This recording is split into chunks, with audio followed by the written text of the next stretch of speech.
اس کے علاوہ اور کیا مقصد ہوتا ہے تھانے دار صاحب؟ بشیر بھٹی نے پوچھا۔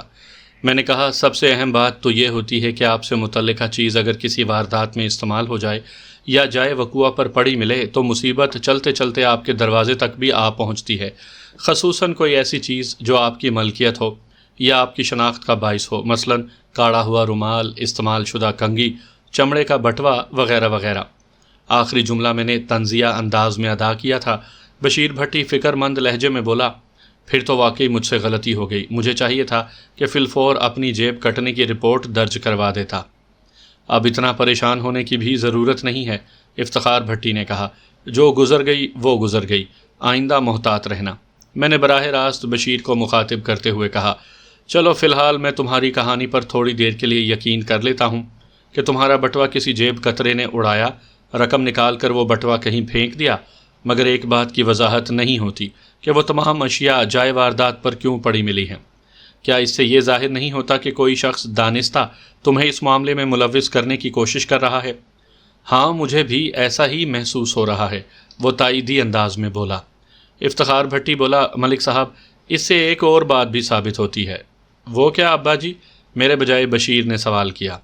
جائے واردات پر بشیر سے متعلق چیزوں کا پایا جانا یہ بھی ثابت کرتا ہے کہ اس معاملے میں بشیر کسی بھی طور ملوث نہیں، افتخار بھٹی نے مدلل انداز میں کہا، ورنہ کوئی مجرم اتنا نادان یا احمق نہیں ہوتا کہ پولیس والوں کی آسانی کے لیے موقع واردات پر از خود اتنا بڑا سراغ چھوڑ آئے۔ مجھے بھی یہی لگتا ہے کہ بشیر کے کسی دشمن نے یہ چال چلی ہے۔ افتخار بھٹی کی دلیل کو رد نہیں کیا جا سکتا تھا۔ میں نے پوچھا، کیا آپ مجھے بشیر کے دشمنوں کے نام بتائیں گے تاکہ میں تفتیش کی گاڑی کو آگے بڑھا سکوں؟ میں دانستہ تعاون آمیز گفتگو کر رہا تھا۔ میں انہیں یہی تاثر دینا چاہتا تھا کہ بشیر پر اب مجھے ذرا بھی شک نہیں رہا۔ اس طرح میں بہتر طور پر ان سے اور خصوصاً بشیر سے کام کی بات اگلوا سکتا تھا۔ شاید اس کے منہ سے کوئی ایسی بات نکل جاتی جو میرے لیے مفید اور کارآمد ثابت ہوتی۔ افتخار بھٹی نے کہا، ہر انسان کے دوست اور دشمن تو ہوتے ہی ہیں، لیکن میں خواہ مخواہ کسی کا نام نہیں لینا چاہتا۔ اس کا مطلب ہے آپ تعاون سے انکار کر رہے ہیں؟ میں نے کہا، یہ بات نہیں ہے ملک صاحب، وہ جلدی سے بولا۔ دراصل ایسا کوئی شخص میری نظر میں ہے نہیں جس کا نام میں بشیر کے دشمن کے طور پر آپ کے سامنے پیش کر سکوں۔ تم اس سلسلے میں کیا کہتے ہو بشیر؟ میں بھی یہی کہوں گا کہ میرا ایسا بدترین دشمن کوئی نہیں جو مجھے قتل کے معاملے میں پھنسوانے کی کوشش کرے۔ چھوٹی موٹی ناراضگی اور منہ ماری کی بات اور ہے، لیکن یہاں سب مجھ سے ڈرتے ہیں، کسی میں اتنی جرت نہیں کہ میری آنکھوں میں آنکھیں ڈال کر دیکھ سکیں۔ میں نے کہا، آنکھوں میں آنکھیں ڈال کر صرف دلیر دشمن ہی دیکھتے ہیں۔ بزدل اور کمزور افراد پیٹھ کے پیچھے سے وار کرتے ہیں، اس لیے کمزور اور بے حیثیت دشمنوں سے زیادہ محتاط رہنے کی ضرورت ہوتی ہے۔ بہرحال وہ کندھے اچکاتے ہوئے بولا، جہاں تک میری یادداشت کام کرتی ہے، کوئی کمزور یا طاقتور شخص میرا دشمن نہیں۔ اس کی سوچ نادانی اور بے وقوفی سے مرسا تھی۔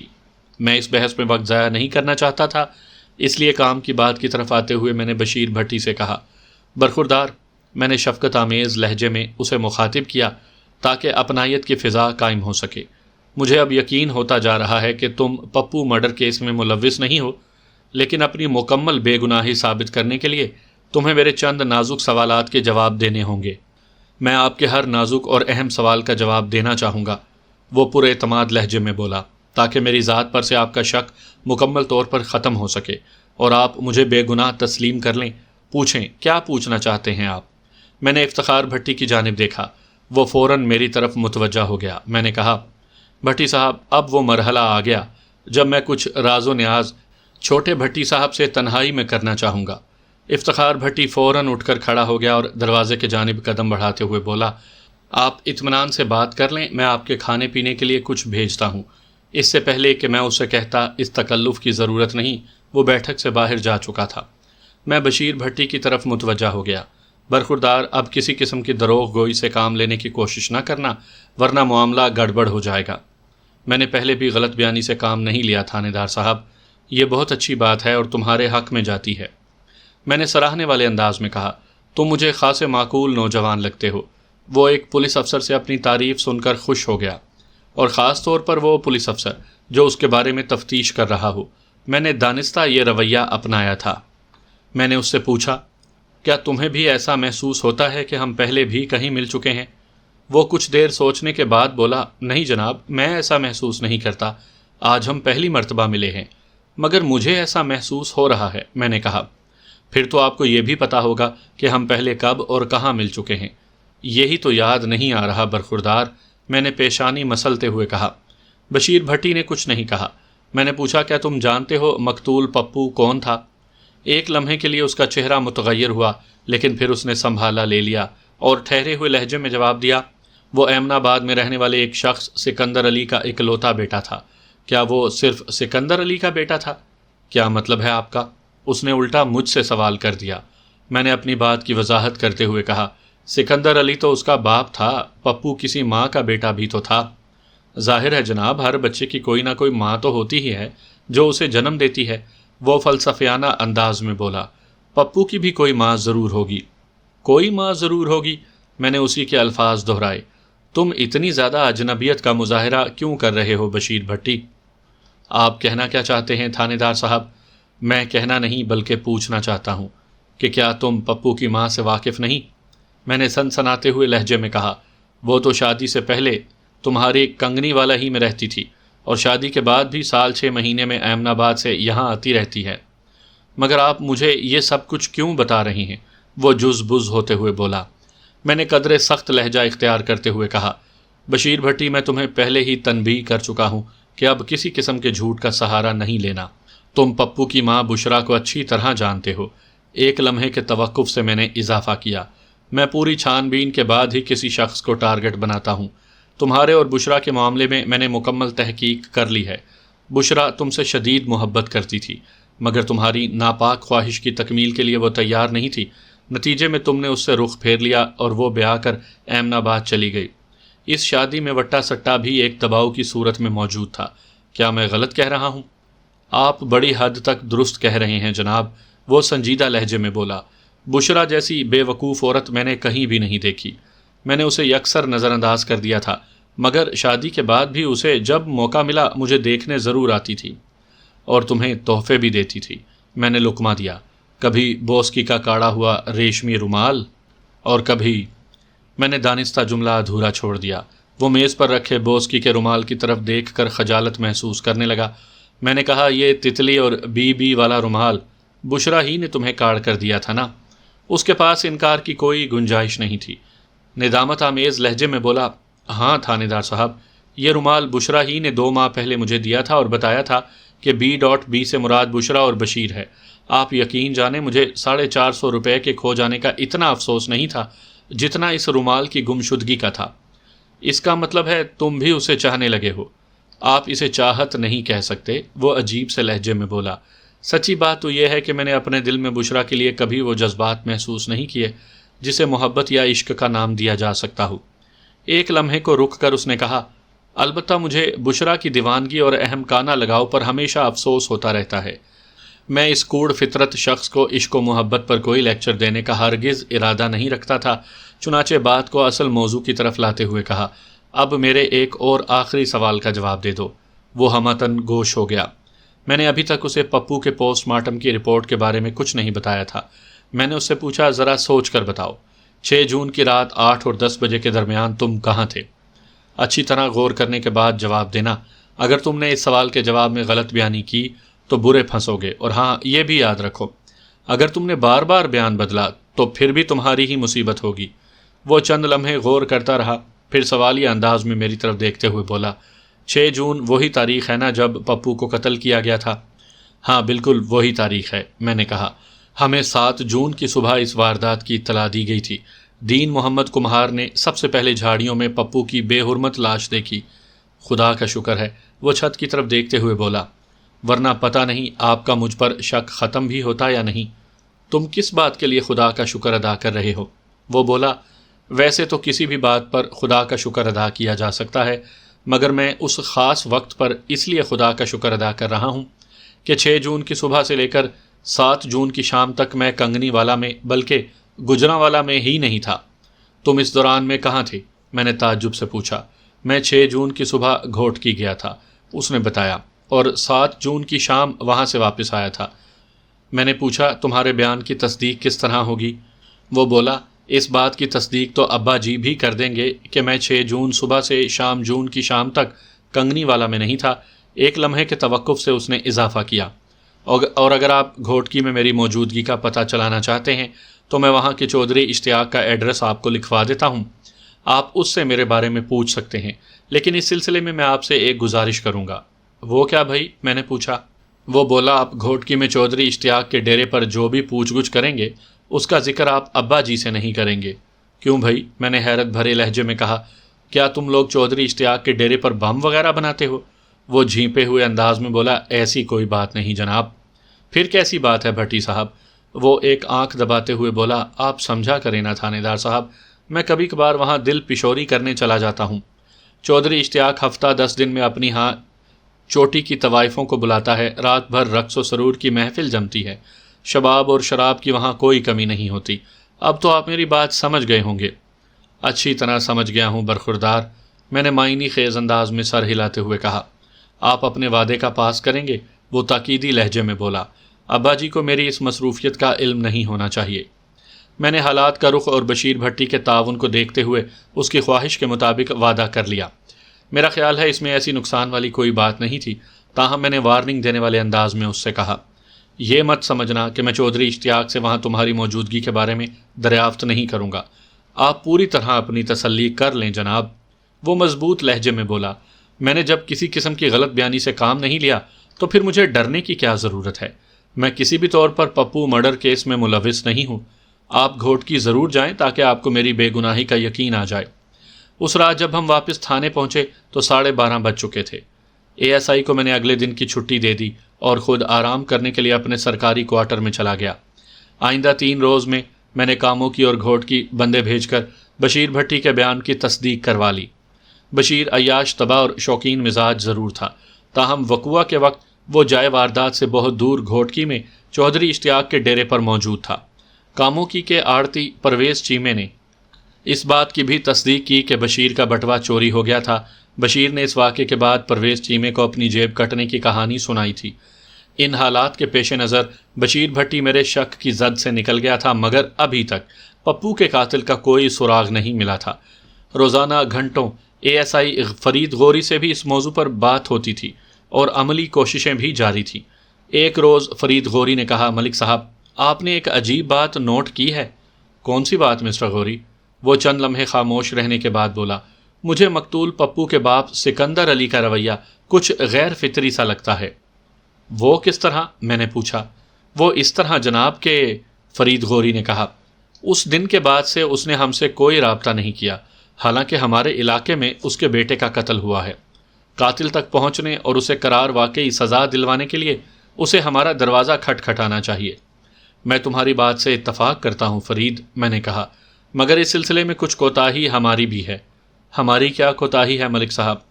میں نے کہا، سکندر علی کا گھر تو ماتم کدا بنا ہوا ہوگا، سوم دسواں وغیرہ کی مصروفیات، تعزیت کرنے والوں کی آمد و رفت اور دیگر مسائل میں گھر کر گھر والوں کی مت ماری گئی ہوگی۔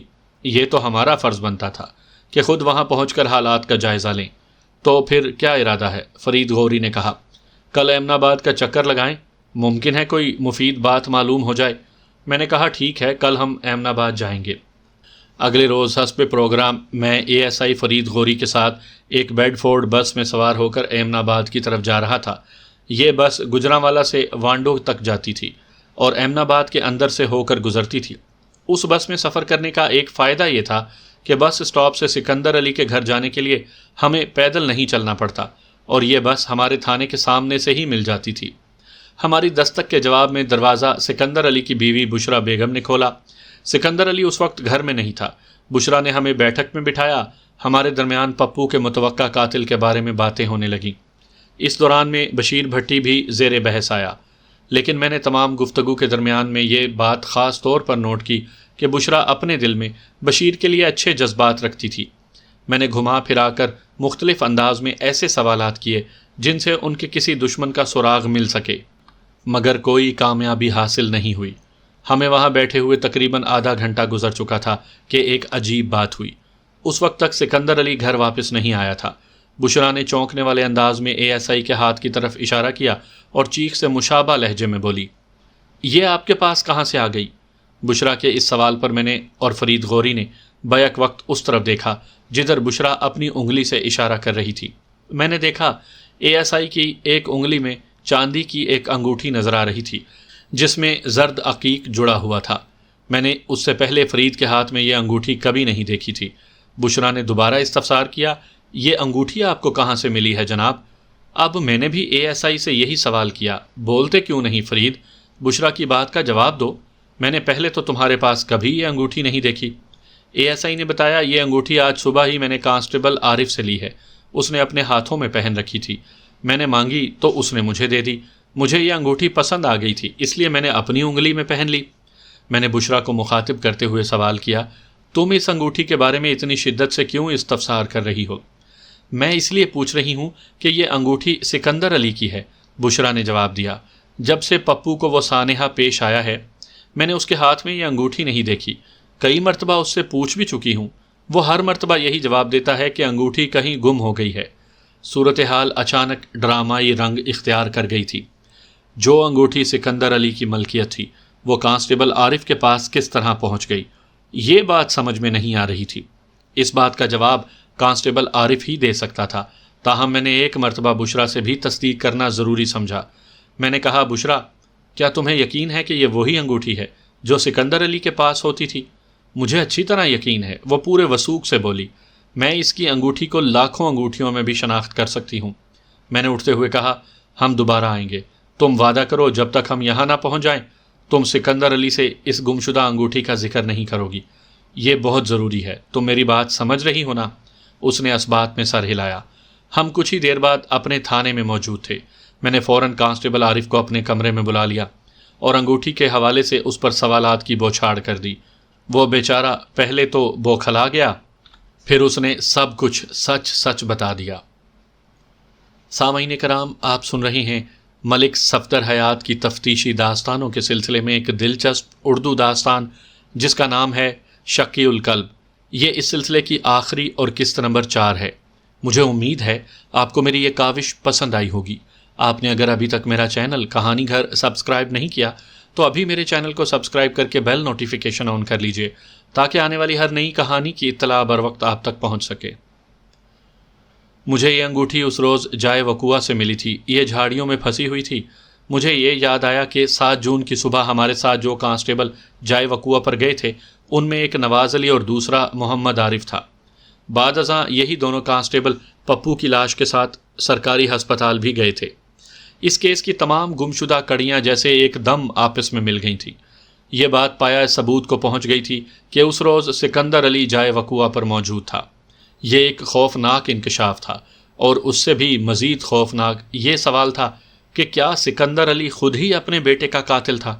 میں نے عارف سے مزید پوچھ گچھ آئندہ کے لیے موقوف کر دی اور اے ایس آئی کے ساتھ دوبارہ ایمن آباد پہنچ گیا۔ اس وقت تک سکندر علی گھر آ چکا تھا۔ بشرا نے عقل مندی کا مظاہرہ کرتے ہوئے سکندر علی کو ہماری آمد کے بارے میں کچھ نہیں بتایا تھا۔ ہماری دستک پر دروازہ بشرا نے کھولا تو اس کے عقب میں سکندر علی کی جھلک بھی دکھائی دی۔ ہم پر نظر پڑتے ہی اس کے منہ سے پولیس کا لفظ نکلا اور وہ گھر کے اندرونی حصے کی جانب بھاگا۔ یہ چور کی داڑھی میں تنکے والی بات تھی، اس سے میرے شک کو تقویت ملی۔ میں نے تھوڑی بھاگ دوڑ کے بعد اے ایس آئی کی مدد سے سکندر علی کو گرفتار کر لیا۔ وہ ہماری حراست میں بہت تڑپا مچلا، لیکن جب میں نے اس سے اس کی انگوٹھی کے بارے میں استفسار کیا تو اس کے چہرے پر سرسوں کھل اٹھی۔ وہ نحیف سی آواز میں منمنایا، تو گویا آپ کو سب کچھ پتہ چل گیا ہے۔ یہ گویا اس کے جرم کا ابتدائی اقرار تھا۔ ہم اسے اپنے ساتھ تھانے لے آئے۔ اس رات ہمیں سکندر علی پر زیادہ محنت نہیں کرنا پڑی۔ تھوڑی سی کوشش نے اسے اعتراف جرم پر مجبور کر دیا۔ اس نے پولیس کی حراست میں جو اقبالی بیان دیا اس کا خلاصہ کچھ اس طرح تھا۔ وہ بشرا اور بشیر بھٹی کے تعلقات سے بڑی حد تک آگاہ ہو چکا تھا۔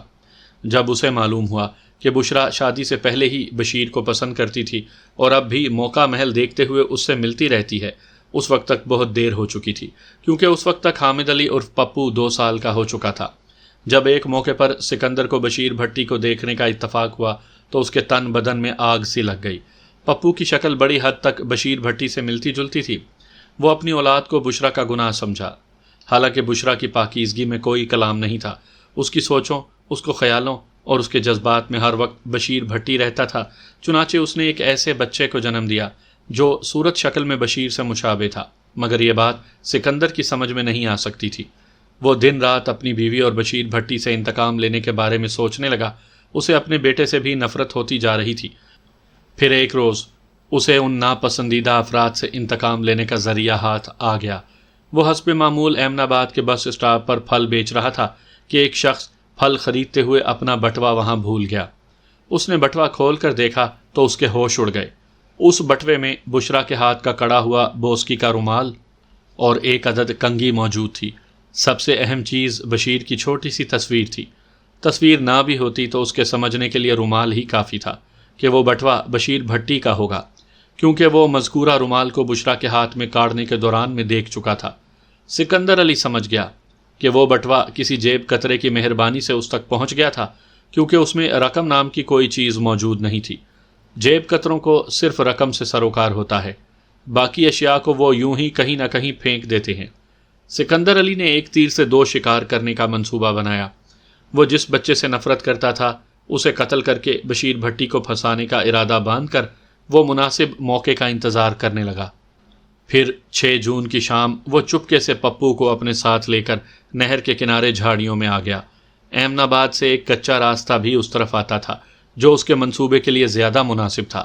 اس شکی القلب نے ایک غلط فہمی کی بنا پر خود اپنے ہاتھوں سے اپنے لخت جگر کا گلا گھونٹ ڈالا اور اس کی لاش کو جھاڑیوں میں پھینک کر واپس چلا گیا۔